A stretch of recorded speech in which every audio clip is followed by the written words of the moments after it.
안녕하세요. 발달 주치의 임신영입니다. 오늘은 사두가 왜 생기는지에 대해서 알아보겠습니다. 사두는 머리의 한쪽이 납작한 것을 사두라고 하고 머리의 양쪽이 다 납작해서 좌우가 긴 것을 단두라고 합니다. 사두와 단두는 없는 게 정상이라서 100명의 아기가 태어나면 98명은 사두와 단두가 없습니다. 단지 2명만 사두가 있거나 단두가 있거나 한 아기가 사두와 단두를 모두 갖게 됩니다.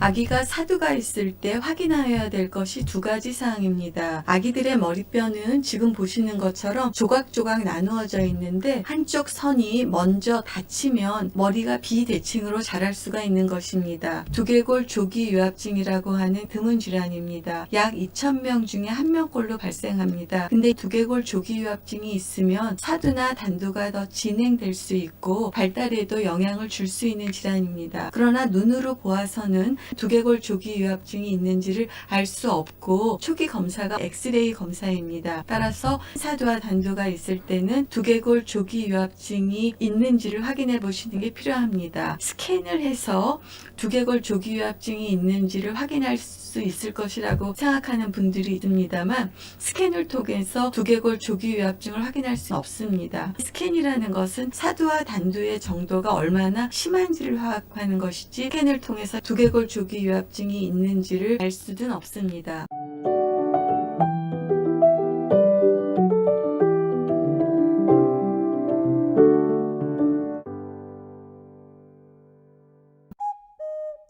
아기들은 태어나면 가르쳐주지 않아도 고개를 오른쪽이나 왼쪽 반반씩 돌리게 되어 있습니다. 그런데 어떤 이유로 우리 애가 한쪽을 선호해서 한쪽 머리가 납작해졌다는 것입니다. 어머니 뱃속에서부터 한쪽을 선호하는 애들이 있는데 어머니 뱃속에서는 양수에 떠 있기 때문에 그렇게 머리가 납작해지지 않습니다. 그러나 출생할 때 아기의 머리뼈가 말랑말랑한 상태로 태어나는데 출생한 이후에도 이런 습관을 갖고 있는 경우 금세 머리가 납작하게 됩니다. 또 하나는 아기가 토하거나 이런저런 이유로 엄마 아빠가 아기를 한쪽으로만 눕히는 경우가 있습니다. 이런 경우에도 머리가 금세 납작하게 됩니다. 그 이후에 아기가 한쪽을 보는 가장 흔한 원인이 근성사경이라는 것입니다. 근성사경은 손으로 더듬어서 진단할 수 있는 것이 아닙니다. 제가 손으로 더듬어 멍울이 없는 경우에 초음파로 근성사경이 있는 경우가 많기 때문에 손으로 더듬어 봤는데 멍울이 없어요. 따라서 근성사경은 없다고 했어요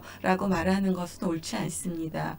아기가 심한 사두가 있을 때 근성사경이 있는지를 초음파 검사를 통해서 확인해 보시기 바랍니다. 근성사경이 있는 경우에 아기가 양쪽으로 고개를 다 돌리게 하는 것이 어렵기 때문에 근성사경을 치료해야지 사두가 더 진행되지가 않습니다. 오늘은 사두의 원인에 대해서 알아보았습니다. 두개골 조기 유합증이 있는지를 확인하여야 되겠고 근성사경이 있는지를 확인하시기 바랍니다. 손으로 더듬어서 목에 멍울이 없기 때문에 근성사경은 없어요 라고 한다면 많은 근성사경을 진단할 수 없습니다. 심한 사두가 있는 경우에는 초음파 검사를 통해서 근성사경이 있는지를 확인해 보시기 바랍니다. 손으로 더듬어서 멍울이 없는 경우에도 초음파를 통해서 근성사경이 발생되는 경우가 많이 있습니다.